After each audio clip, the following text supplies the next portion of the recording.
Quatrième essai. Alors, les mecs, on va casser la vidéo en plusieurs parties, hein, parce que sinon ça va vraiment pas être faisable. Alors, ChatGPT me dit que vous êtes intéressé par les tensions internationales, l'inflation, pourquoi les prix augmentent. Bref, c'est à peu près le même sujet en fait, hein. Euh, alors, je voulais expliquer un peu tout partout, mais bon, cette merde là, c'est vraiment de la merde. Je préfère vivement le crayon et la gomme. Mon criticole. Après, je me suis dit, bon, je vais être un peu plus malin. Je vais aller chercher un Vega Agenda et je vais coller les idées là. Bon, bah, mesdames, messieurs, ça commence. En fait, non, c'est messieurs. Euh, parce que, ah oui, il y a Caroline Garacteros de PEGR. Très bonne analyste, je conseille. Mais à part ça, vous avez les chiffres de Charles de Ripper. Alors, c'est un très bon analyste financier, lui, boursier, mais il est très bon. Bah, en fait, vous êtes 5% de femmes dans son dans maximum, hein. Et je crois que même que c'est moins. Peut-être qu'il y a encore des faux profils avec des profils de femmes, mais en fait, ce sont des hommes qui sont derrière l'écran, je sais pas. Enfin bon, bref. Mes blagues à 5 sous, là. Alors, euh, bon, il va falloir définir un petit peu, hein, ce que c'est que l'inflation et ce que c'est que la hausse des prix. Parce que c'est deux trucs qui sont opposés, en fait. C'est-à-dire, quand vous avez de l'inflation, quand vous faites l'inflation, quand vous tournez la balance sur billet, qu'est-ce qui se passe? Surtout avant, on avait les taux bas. Donc, pour le refinancement, on était encore crédible. Et donc, du coup, bah oui, on avait des taux bas. Et quand vous avez un industriel qui a son carnet de commandes et qui veut l'agrandir, euh, il a souvent l'idée d'aller emprunter pour acheter son matériel de base euh, pour faire diminuer ses prix. Et vous avez l'industriel d'à côté qui peut-être fait la même chose que lui et qui voit ça, bah, il se dit bah, je vais faire la même chose. Alors là, l'inflation vous donne une baisse des prix. Parce que, bah, ouais, forcément, ils, ils font des crédits pour que vous puissiez consommer moins cher. Après, quand il faut retourner l'argent à la banque, bah là, il y a la faillite. Et donc, vous avez la hausse des prix. Ça, c'est le mécanisme à connaître. Bon. La MMT, comme on appelle, la nouvelle théorie monétaire moderne, un truc dans le genre, enfin bon, bref. Alors, nous là. Alors, à peu près tout ce qu'on fait, ça se fait à base de l'électricité, hein. Donc, même les serres en Hollande, bon, elles sont chauffées, elles peuvent être chauffées à l'électricité, il n'y a pas de problème. On peut mettre des chauffages électriques un peu partout, il n'y a pas de problème. Euh, Bref, à à part ce qu'on met ouais, les aimants par exemple, bon bah il faut des terres rares. Bon, tout le monde n'a pas de terres rares. Bah, tout le monde n'a pas une Tesla, tout le monde ne veut pas forcément avoir une Tesla, surtout que bon, il y a des champs magnétiques qui vous détruisent la santé à long terme. Donc bon, on va dire que bon, c'est la plus grosse partie de l'économie, c'est ça, c'est l'électricité. Alors, nous, dans l'Union européenne, je ne sais pas pourquoi, on a eu une doctrine qui voulait qu'on mette des panneaux solaires et des éoliennes tout partout. Alors là-haut, sur la montagne, il y a des éoliennes. Alors il y en a toujours entre 30 et 50% des panneaux, enfin un tiers et la moitié qui fonctionnent. Elles sont rotatives, hein, donc il ne faut pas me dire que c'est le vent qui va... Non, non, non, non. Il y a du vent, beaucoup de vent dans les montagnes. Et c'est même pas toujours les mêmes hein, qui tournent. Hein. Il y en a, voilà. Et puis quand vous allez voir là dans les montagnes, ils ont fait des routes parce que bah, ça doit s'entretenir. Donc et vous avez les panneaux solaires, les éoliennes que vous avez achetées bien cher aux Chinois, avec la commission des politiques. Et en plus de ça, maintenant, il faut en plus que ça fonctionne pas terrible, il faut payer des professionnels pour, qui vont à gauche, à droite. Enfin, je les vois passer hein, quand je vais dans les montagnes. Donc bon, jeter de l'argent par les fenêtres, bah voilà comment on jette de l'argent par les fenêtres. Euh, alors maintenant au Portugal, c'est la nouvelle mode, on rase des forêts pour mettre des panneaux solaires. Alors, je sais pas pour vous, mais pour moi, un panneau solaire naturel, ça s'appelle un arbre. Et donc, par ailleurs, vous pouvez acheter mes livres qui sont toujours pas en, en ligne sur KDP pour que je puisse prendre l'argent et acheter des arbres pour les planter et être écologique. Voilà, petit coup de pub. Bon, alors, bon, votre arbre, je suis d'accord, il ne va pas prendre le photon et directement vous produire de l'électricité que vous pouvez brancher votre machine à laver. Bon, d'accord, là, sur ça, on est d'accord. Par contre, il fait de la photosynthèse, donc il absorbe le carbone et ce carbone, après, bah, vous pouvez faire plein de choses. Hein. Notamment, vous pouvez le brûler et mettre une turbine et faire de l'électricité. Donc, les champs de panneaux électriques là. Et puis il faut entretenir. Et puis bon bah c'est assez compliqué. Il y a les panneaux solaires, ça délivre pas du 220 volts, hein, c'est du 12 volts. Il y a des cellules qui cassent. Enfin bon bref.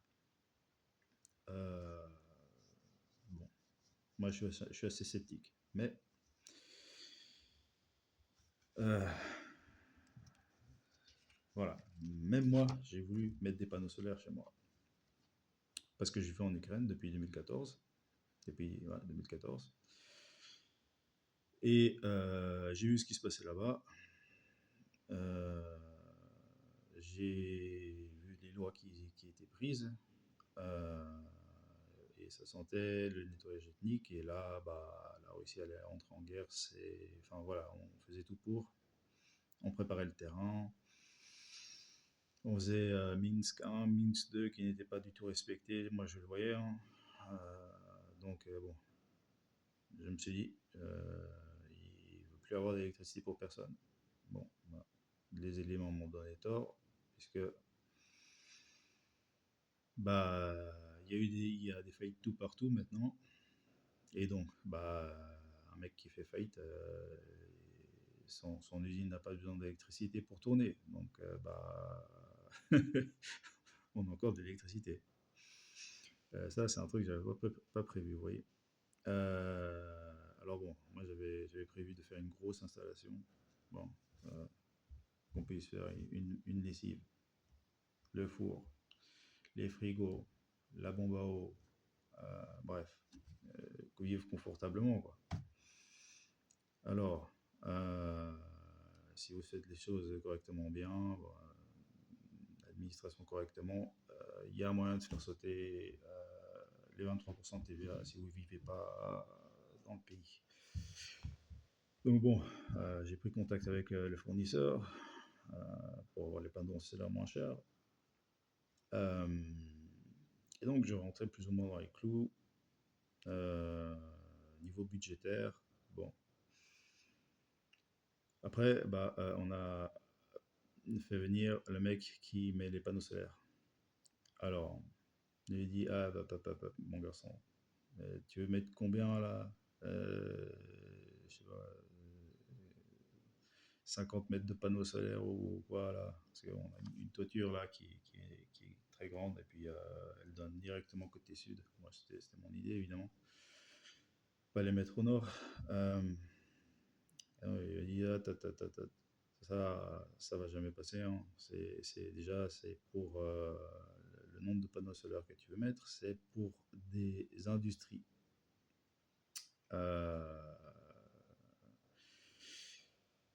il faut des déclarations, de l'administration. Pour ça, tu payes des taxes et il faut qu'il y ait un artichaut, un architecte qui vienne pour faire des plans et tout. Il faut faire des trous partout parce que les câbles doivent être gros pour des installations de panneaux solaires. Bon, pourquoi? J'ai toujours pas compris. Bon, bref. Vous dépassez les 6 mètres de panneaux solaires, il faut déclarer. Et puis au-delà d'un certain seuil, voilà, vous êtes une usine, quoi. Et donc là, je me suis dit, bon, là, c'est ça, le projet est à l'eau. On va faire autrement. Euh, alors après, le mec m'explique en plus. Alors oui, donc si vous produisez de l'électricité euh,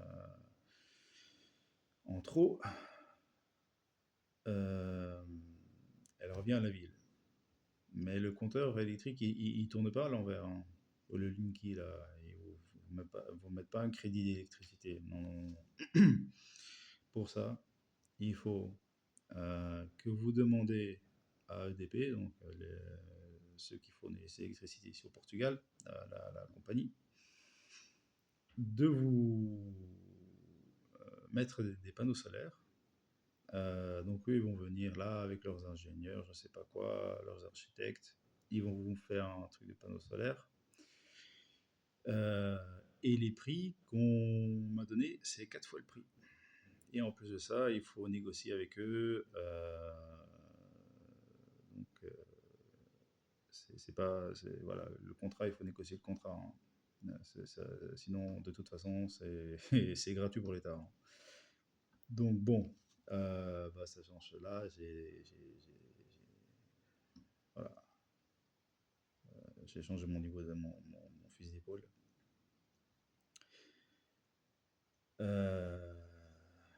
Oui, j'ai pensé aussi à le faire en catimini. Maintenant, bon, il y a des voisins ça se voit. Il y a des avions qui passent pour contrôler les feux de forêt et tout. Bon, euh, j'allais pas risquer de me faire payer une amende. En plus de ça, si vous avez le feu dans votre baraque, comme les câbles ne sont pas, vous ramassez mal l'amende. Plus l'assurance, vous ne payez pas. Donc voilà, vraiment pas une bonne idée. Et tout ça, donc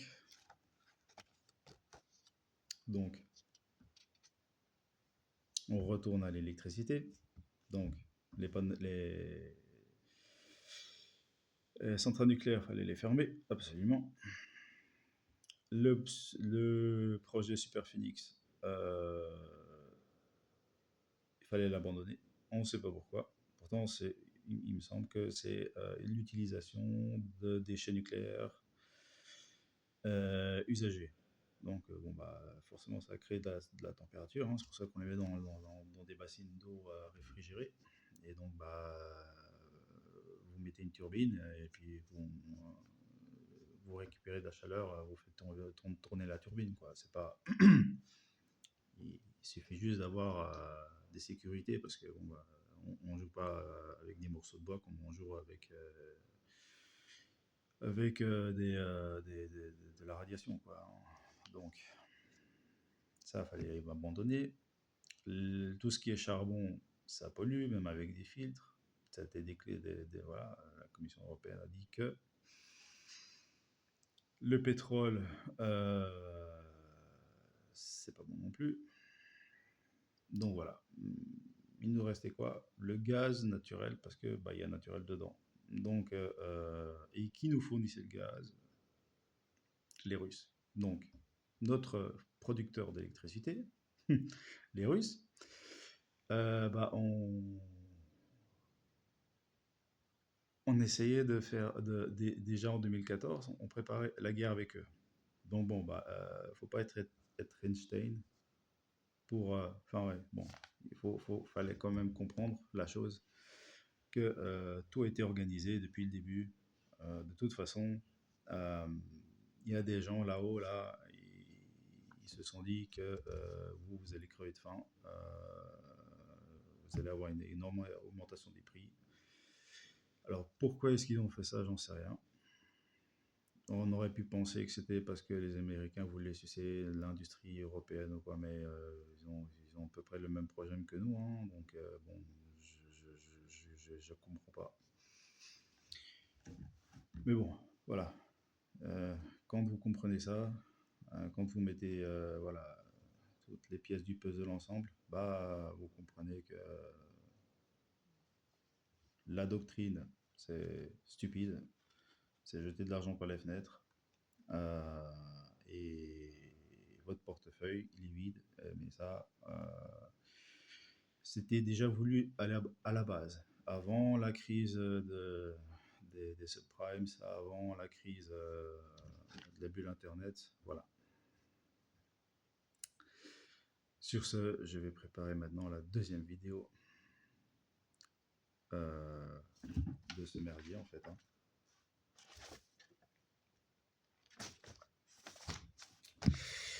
Dites-moi en commentaire quand même si jamais c'est pas clair, si j'ai pas réussi à suivre une ligne, parce que bon voilà, j'ai essayé de faire le plus propre possible, mais bon voilà, il y a mon expérience à moi qui joue en jeu, et puis bon voilà,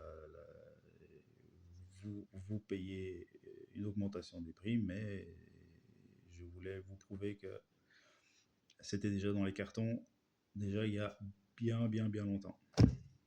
Allez, à la prochaine.